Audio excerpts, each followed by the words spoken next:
Hello, everyone, and welcome back to the Mindset Model podcast and YouTube.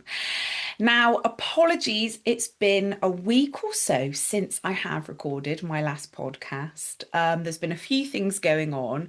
First of all, the Wi-Fi incident. Oh my goodness me. So you might notice in my last couple of episodes, the sound wasn't that crisp, wasn't that delightful. And that is because I've had to be recording everything in a different way because we've had no fucking Wi-Fi. Something that was meant to be really, really simple. Virgin Media was like saying to my husband, "Oh, why don't you get a fantastic free new router? Free! Plug it in, really easy, off you go." All those good vibes. So my husband's like, "Yeah, we love free. Why not have some free? Get some free involved." So we get this router, plug it in, just doesn't work, does not work. So we're like, shit, we've got no Wi-Fi. And then you don't realize how much everything runs off the Wi-Fi. Like I'm talking our security cameras, our fucking doorbell, the obviously, all of my work stuff, all of my business stuff, everything is Wi-Fi. So then we had an engineer come out and he was like, "Well, I've got some great news for you. It's not actually the box, but the bad news is we need to dig up your lawn and get a cable out from underneath there." So I was like, "Well, how long's that going to take?" 2 fucking weeks. So here we are, 2 weeks later. The cable has now been fixed, and here I am talking to you lovely people on my beautiful podcast with full, fantastic, speedy Wi-Fi. So that's that. I have also just come back from an epic hen party in Norfolk, which was amazing. So one of our friends, Molly, is getting married. It's a massive, like 5 hour drive, other side of the country. It was a heat wave, and I'm talking like last time I was talking about a heat wave. This time I'm like, how am I alive right now? I don't even know. So, as you can imagine, there was lots of fun, lots of drinking, lots of shenanigans, and all sorts of things. So, that is why this podcast is slightly delayed. So please forgive me, but don't worry because I've got a very, very good episode for you today. And this one is all about feeling stuck in core areas of your life. And I really wanted to share some examples of how I've elevated these key areas. Now, these areas that I'm talking about are career, romance and money. So these are three areas which I know a lot of people really struggle with and can get really stuck and frustrated and what the hell is this life? These three key areas are areas which I have completely transformed over the last 10, 14 years, however many years it's been. And I'm in a really good place with these areas. And I wanted to share what I did, how I did it. And of course, it's all to do with your self-image, your mindset, confidence. And I am where I am now because I just changed the stories I was telling myself. You are where you are right now because of the stories that you've been telling yourself. So, my loves, we're just going to change those stories to stories that we genuinely want to believe to create our best life. So, the first topic is career. Now, I love working. I love my career. I love my business. I have had to slightly change over the last couple of years what this means to me. So not defining myself by my career. What that means is if my career, say, for example, went down the pan or my business went down the pan, I wouldn't be like, oh my God, I'm the worst person. I'm useless. I'm worthless. it like I'm just amazing as I am without my career. But career and business is very, very, very important to me. Very important. It's why I'm here. It's what I love. It's what lights me up. It's what drives me to get up and just create and just be my best self. So I really wanted to focus in on that topic today because I know so many of you that are watching and listening really resonate with this message. Career, we love it. We're here for it. Career, business, all that good stuff. So, just if you're new to this podcast or this YouTube, wherever you're watching this, so how many years ago? Oh my God, I forget my years. But anyway, before I had a very bad car accident, I had my dream career. I was an events presenter for a very well-known skincare brand called Clarins. So I was very much in my element, delivering these educational beauty events all over the country. I had incredible opportunities where I went to these amazing events. You know, I went to the Queen's Coronation Festival in 2013. I was like Le Manoir. I was like just incredible places. Um, and you know, I was very career driven and very high up, should we say? Not high up, that's like the wrong terminology, but I'd got really far and I was like, yes, this is fantastic. And then literally the very next day, it had all gone because I had this car accident. Lorry went into the back of me, and literally overnight, my entire life had changed. So I woke up the very next day, just not even really knowing who I was. I was very unwell. I had a brain injury, I had a back injury, and I just completely lost myself. Now, at that point, I gradually started to deteriorate, and it was the scariest feeling ever. I can't even put this into words for you. Imagine having like the career of your dreams and then waking up one day and not being able to do what you love. Like it's the most soul-shattering thing to happen. And I was absolutely terrified, like the fear that I had every single day, thinking, oh my God, I'm going to lose my job. And I did. And then I was just stuck in this place for a few years where I was telling myself this story that because I'd lost my job, it meant that I wasn't good enough, I wasn't worthy, I'd never be able to work again. And I was really feeding into this story. So anyway, I managed to, you know, start working with mindset and mindfulness and all of those things. And I gradually got back into a corporate role. But I had to start at the bottom, which, as you can imagine, was a bit shit. You know, it's a bit like imagine if you were at school and you're just about to do your GCSEs and they were like, hey, you got to go back to primary school, start colouring in. Actually, that would be quite fun. But do you know what I mean? It's that kind of thing. So I had to start from the bottom and I felt very frustrated, very stuck. And I was still telling myself these stories that I wasn't good enough. I've lost all of my confidence, my capabilities. I'm not going to be able to get to where I was before.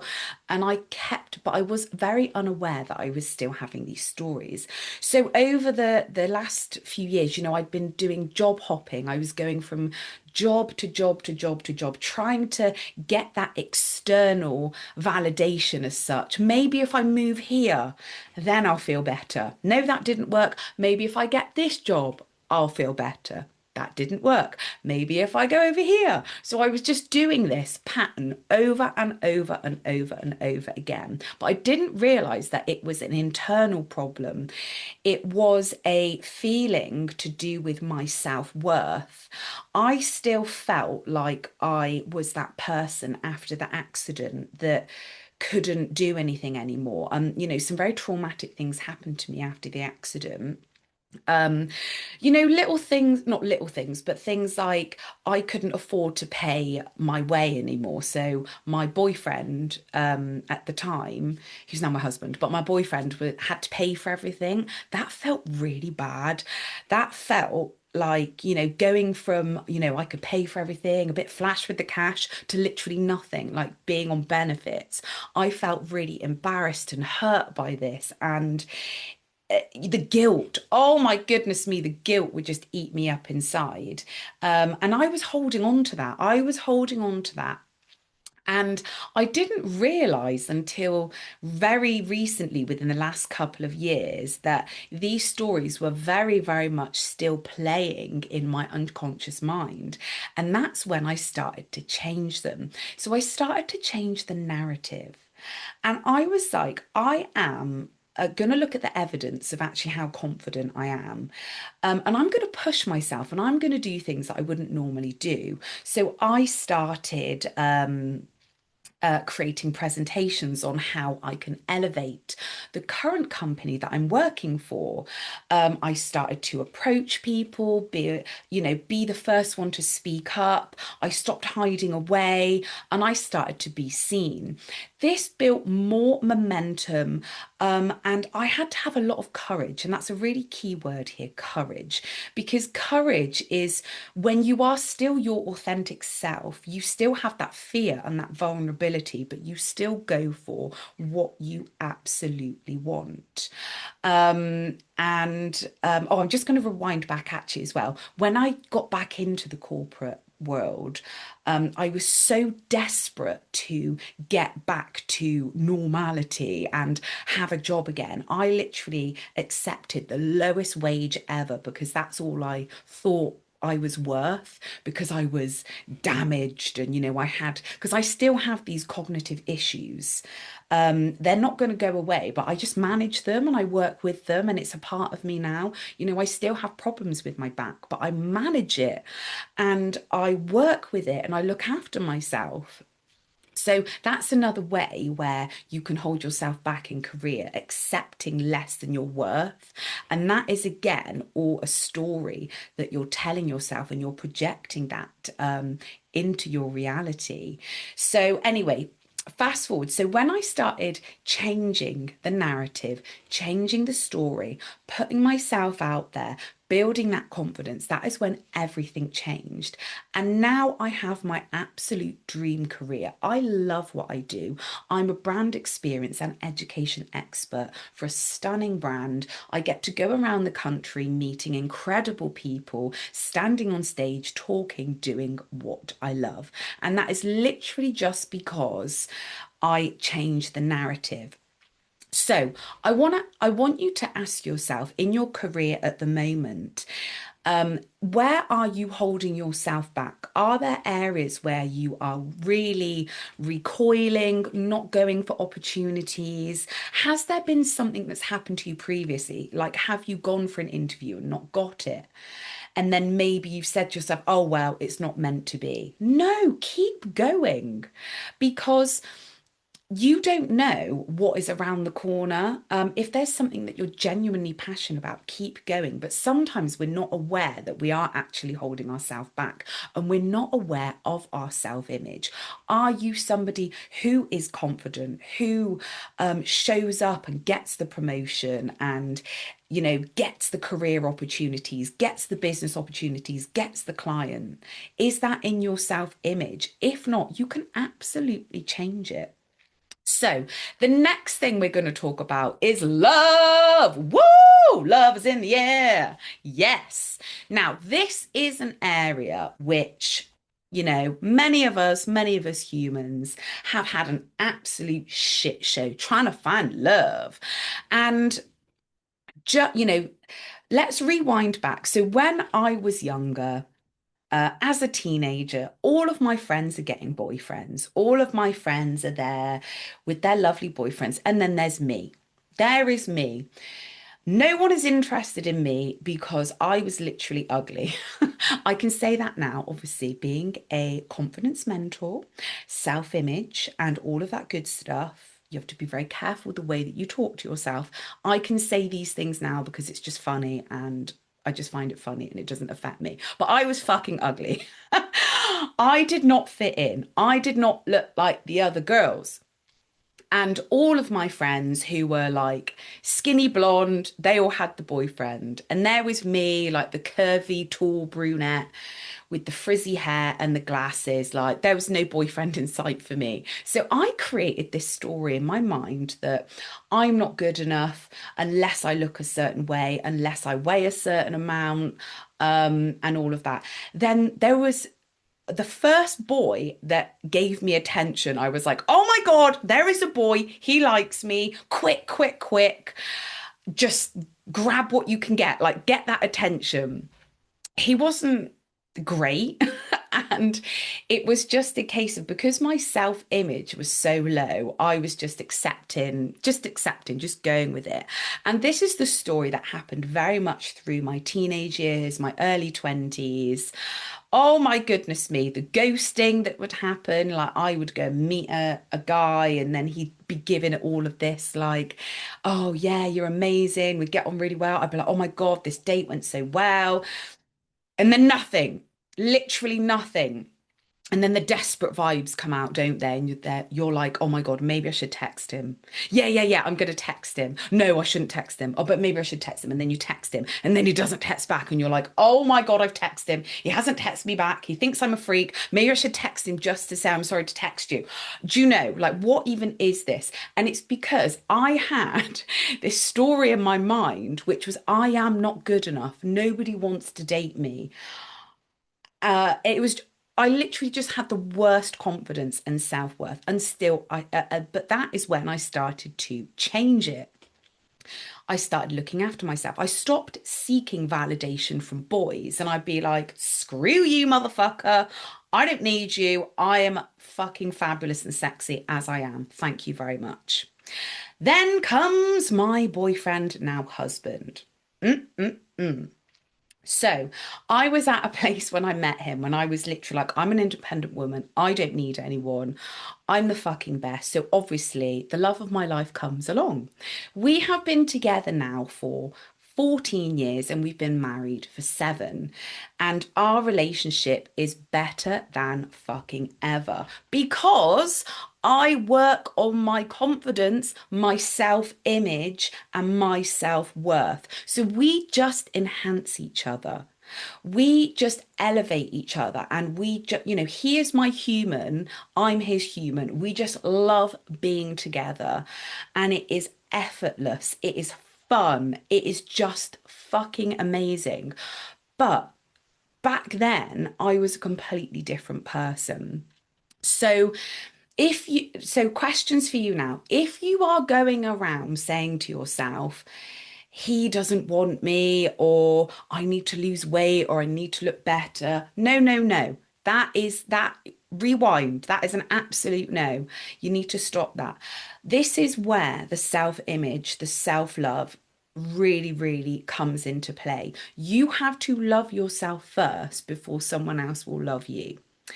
And if someone does come along that loves you when you don't love yourself, that is when you start attracting the narcissists and the dickheads and the fucking whatevers. Like, this is why so many people get stuck in relationships with men which don't respect them because you don't respect yourself. So always, always, always focus on yourself first.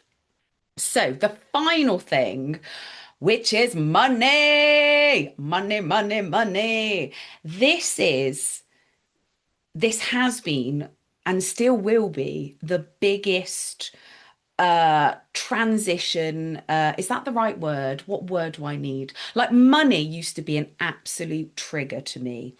And like most people, money is just so challenging, and there's lack and scarcity, and like everyone is going mental over money because it's just so hard to make, it's so hard to get.